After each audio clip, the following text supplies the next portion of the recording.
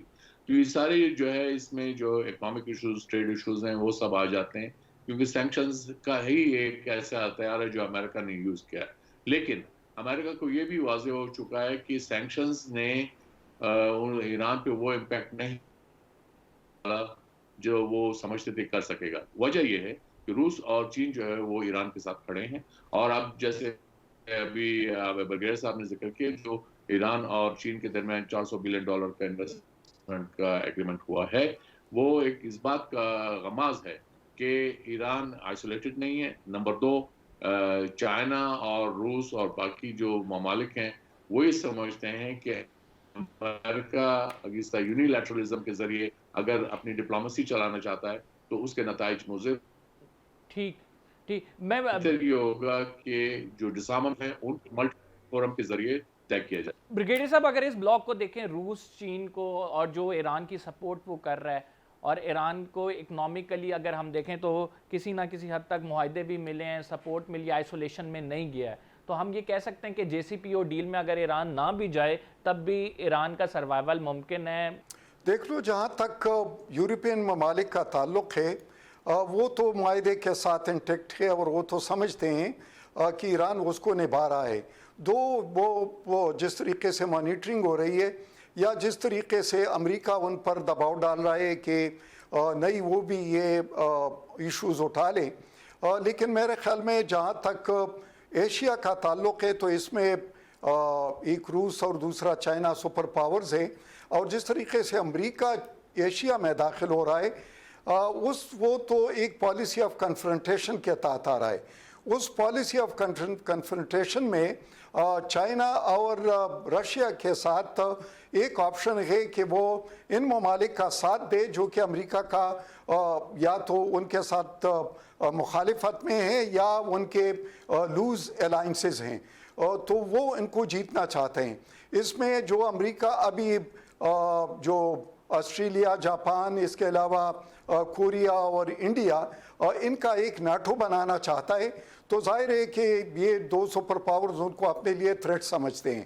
دوسری بات یہ ہے کہ اس میں پھر جو انڈر ڈاگ کا کردار ہے وہ تو پاکستان کا بنتا ہے ایران کا بنتا ہے یا باقی اس طرح ممالک کا بنتا ہے تو ان کو سپورٹ کریں گے اس لیے کہ وہ ان کے کیمپ میں نہیں جانے دیں گے.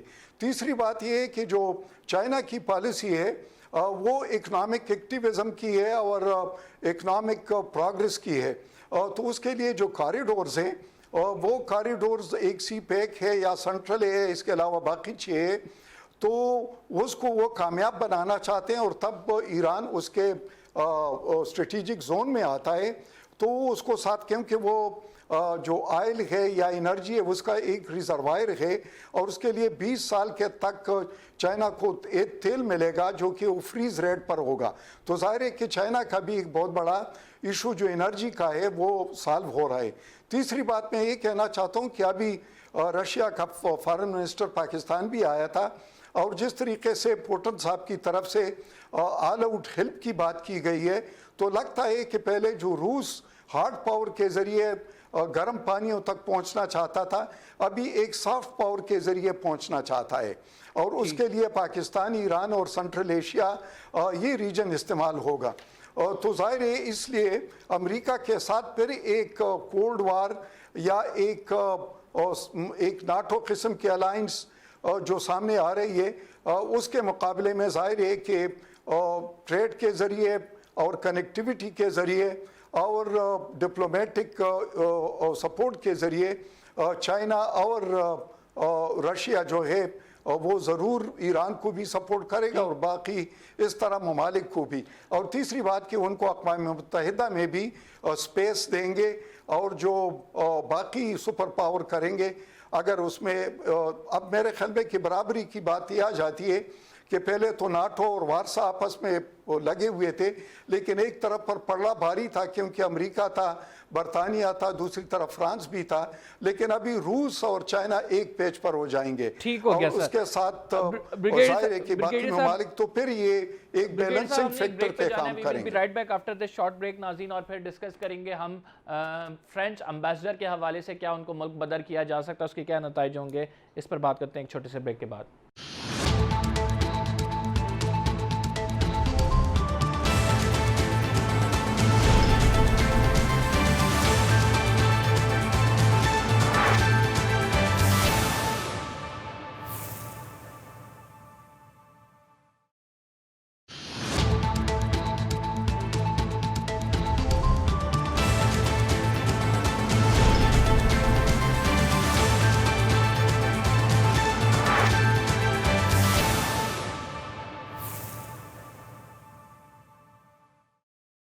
ویلکم بیک ناظرین, اور اب بات کریں گے ہم کہ ایک مذہبی تنظیم جو ہے پاکستان میں احتجاج کر رہی ہے اور وہ کہتی ہے کہ فرانسیسی امبیسڈر کو ملک بدر کیا جائے. کیا پاکستان فرانسیسی امبیسڈر کو ملک بدر کرے گا, اس کے کیا نتائج ہوں گے, عالمی برادری اس کو کیسے دیکھے گی, جانتے ہیں. ہمارے ساتھ درانی صاحب موجود ہیں. درانی صاحب, اس تمام معاملے کو کس طرح سے دیکھ رہے ہیں, کیا یہ ممکن بھی ہے, اس کے کیا نتائج ہیں؟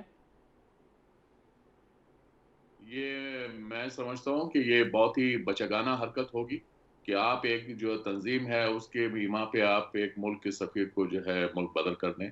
یہ کام فارن آفس کا ہے, اس کو کرنے دیجئے. اور ان کے ساتھ جب وہاں پہ کسی پرائیویٹ اس نے جو ہے وہ جو حرکت کی تھی اس کا آپ احتجاج کر چکے ہیں, باقی اسلامی دنیا نے بھی ویسے ہی کیا ہے.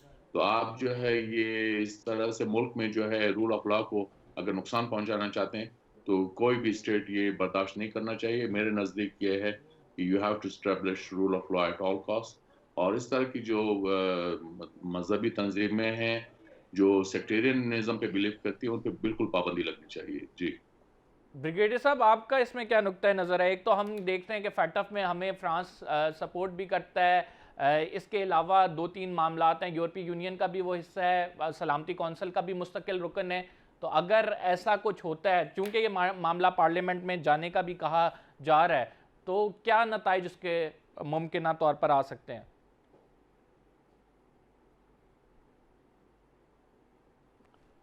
وہ یہ ہے کہ فرانس میں انہوں نے جو بلیسمی تھی یا جو کارٹون تھے وہ انہوں نے اسٹیٹ لیول پر اس کو ڈسپلے کیا ہے اور اس کی سپورٹ گورنمنٹ کی تھی. اس سے سارے مسلمانوں کی دل آزاری ہوئی ہے. یہ یقینی بات ہے, خواہ فرانس کتنا بڑا ملک یا سپر پاور بن جائے, مسلمانوں کے جذبات جو ہے وہ اپنی جگہ پر, اگر یہ ایک سیکٹیرین گروپ ہے تو وہ بھی پھر ایک ایسے ملک کے طور پر وہ خود کو ڈسپلے کر رہا ہے یا وہ کام انہوں نے کیا ہے جنہوں نے پورے مسلمانوں کے ساتھ زیادتی کی ہے. اور وہ میرے خیال میں کہ یہ ایک ان کا جو حرکت تھا جس کے پیچھے یورپین یونین بھی تھا, یہ ایک اسلاموفوبیا کے عکاس تھا اور یہ ایک اوور کل تھا, بلکہ انہوں نے مسلمانوں کو ایک قسم کا اشتعال دلایا. ہاں, جہاں تک ادھر کا بات ہے پاکستان کی, تو جو حکومت کا معاہدہ ہوا تھا, حکومت ابھی تک آئیڈل موڈ پر تھا. ان کا کوئی سوچ نہیں تھا کہ معاہدہ کیا ہوا ہے اس میں کیا پیش رفت کرنا ہے, کیا انگیجمنٹ کرنی ہے, کس طرح آگے بڑھنا ہے اور کس طریقے سے اس ٹینشن کو جو ڈیولپ ہو رہا تھا اس کو ڈیفیوز کرنا ہے. اور شیخ رشید صاحب جو تھے وہ لائٹر موڈ میں تھے, وہ کبھی تو ان کا ساتھ دیتے تھے, کبھی حکومت کا ساتھ دیتے تھے. اور تیسری بات یہ تھی کہ حکومت کو پتہ تھا کہ یہ بیک لیش آئے گا, یہ بلو بیک ہوگا, لیکن انہوں نے لوگوں کے جانوں کو اور اس کے علاوہ ہسپتالوں کو اور لوگوں کو اس کو خطرے میں ڈال دیا. اور اس کا پہلے سے جو حکومت کی ذمہ داری ہے کہ لوگوں کے جان و مال کی حفاظت کرے وہ اس میں فیل ہو چکا. ہاں, تیسری بات یہ ہے کہ لوگوں کو نقصان پہنچانا، پرائیویٹ پراپرٹی کو احتجاج کا جو طریقہ ہے وہ سیولائز طریقے سے نہ کرنا، بروٹلائز کرنا، اس کو ایک وائلنس کا رنگ دینا، وہ بھی یقینی طور پر کنڈیمیبل ہے، کیونکہ اسلام اس میں اجازت نہیں دیتا۔ لیکن وہ مجھے میں نظر برگیڈی نہیں صاحب آتا۔ آپ سے ٹو دا پوائنٹ اگر پوچھنا چاہوں کہ کیا یہ ممکن بھی ہوگا پاکستان کے لیے وہ کس طرح سے فرانسیسی سفیر کو واپس بھیجے، چاہے مسلمانوں کے جذبات کا معاملہ یہ ہے، تو اس میں زمینی حقائق کیا کہتے ہیں؟ ایک ریاست ایسا کر سکتی ہے؟ دیکھ لو، جہاں تک سفارتی تعلقات کی بات ہے تو یہ تو سفیر صاحب بیٹھے ہوئے ہیں، بہت سارے ملکوں میں سفیر وڈرا بھی ہو جاتے ہیں، پرسانہ بھی ڈکلیئر ہو جاتے ہیں، نان گریٹا وہ بھی ڈکلیئر ہو جاتے ہیں۔ تیسری طور پر اگر وہ اس طریقے سے ایک ملک میں بدامنی پیدا ہونے کا امکان ہو تو تب بھی وہ کیا جا سکتا ہے۔ یہ کوئی انہونی بات ڈپلومیسی میں نہیں ہے۔ دوسری بات یہ ہے کہ پاکستان کو ایک اسلامک فورم سے اور پھر اسپیشلی OIC سے ایک قرارداد پاس کروانا چاہیے تھا، ڈپلومیٹکلی اس کے لیے ایفرٹ کرنا چاہیے تھا، تاکہ یہ سب مسلمانوں کا ایشو تھا اور ایک واضح جواب پورے امت کی طرف جاتا۔ ہاں، البتہ فرانس کے لیے سب سے مشکل مسئلہ یہ ہوگا کہ اس کے ٹریڈ جو ہے وہ افیکٹ ہو جائے۔ وہ ٹریڈ صرف پاکستان سے افیکٹ نہیں ہوگا، بلکہ باقی ممالک سے بھی ہوگا جو کل کوئی اور مسلمان تنظیم ہیں۔ اٹھ تو کے میرے کھڑی خیال میں ہوتی ہے وہ اور وہ طریقے کہتی ہے کہ اپنانے فلاں چاہیے ملک کا تھے امبیسڈر جہاں نکال پر دو، ان کو کیا ہم تکلیف اس زیادہ تنظیم کے پہنچتی کہنے ہے۔ پہ اس امبیسڈر کو نکال دیں گے؟ اگر کوئی اور تنظیم اس طرح کھڑی ہوتی ہے اور پریشر بناتی ہے کہ فلاں ملک کا امبیسڈر نکال دو، ہم اس کے کہنے پہ کسی کا امبیسڈر نکالیں گے؟ نہیں، یہ کسی تنظیم کا کام نہیں ہے، یہ حکومت کا کام ہے، اور حکومت کو اس کے لیے جو اپنی پالیسی ہے یا جو اپنی اسٹریٹجی ہے کہ ادھر انٹرنلی کس طرح ڈیل کرنا ہے اور ڈپلومیٹک محاذ پر کس طرح ڈیل کرنا ہے، یہ حکومت کا کام ہے، یہ تنظیم کا کام نہیں درانی ہے۔ صاحب، اس پر میں آپ سے ریسپانس چاہوں گا۔ بریگیڈیئر صاحب نے جو کامنٹس دیے ہیں، یہ کیا حکومت یہ معاملہ صحیح طرح ٹیکل نہیں کر سکی؟ آپ اس کا آنسر دیں اور پھر ہم پروگرام کلوز کرتے ہیں۔ دیکھیے، ہمارے پاس صورتحال سامنے ہے، لوگوں نے جو ہے قانون کو ہاتھ میں لیا، سڑکوں میں جس طرح سے لوگوں کو تکلیفیں ہوئیں، یہ غلط کام۔ اور اگر وہ اتنے ہی چیمپئن ہے تو وہ جو ملک اتنے قرضے ہیں اس کے لیے کوئی چندہ اکٹھا کر لیں اور ان کو دے دیں۔ یہ ایسی یہ پشگانہ باتیں ہیں، اس میں یہی اسٹیٹ کی کمزوری شو کرتی ہے، اور اسٹیٹ جو ہے کین ناٹ کمپرومائز۔ اور جہاں تک ایکسٹرنل ریلیشنز کا تعلق ہے، آپ جو ادارے جس کو ذمہ داری دی گئی ہے وہ ان کو ٹیکل کرنے دیں، وہ ٹیکل کیا گیا ہے اس کو۔ لہٰذا اس میں جو ہے فارن پالیسی ایشوز میں اس طرح سے اگر یہ مداخلتیں ہوں گی وہ ٹھیک نہیں ہیں، وہ اس کا مسئلہ۔ باقی مسلم امہ اور دنیا کی جب آپ بات کر رہے ہیں وہ تو سارے خاموش بیٹھے ہیں، آپ جو ہے وہ آپ کے کہنے کے باوجود بھی اگر وہ حرکت نہ کریں، کشمیر پہ انہوں نے کیا کر دیا، تو اس لیے ہمیں ذرا ریئلسٹک ہو کے فیصلہ کرنا پڑے گا اور اپنے آپ کو ذرا اپنے اقتصاد کو اور اپنی حالت کو ٹھیک کریں۔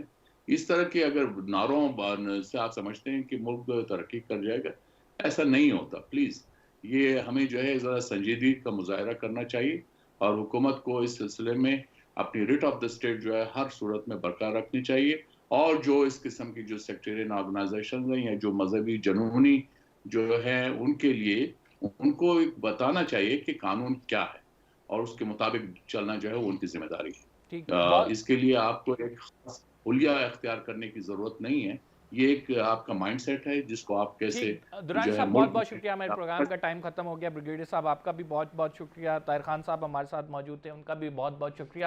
ناظرین، انشاءاللہ آپ سے کل ملاقات ہوگی، فی الحال کے لیے اتنا ہی، پروگرام کا ٹائم ختم ہو گیا۔ اللہ حافظ۔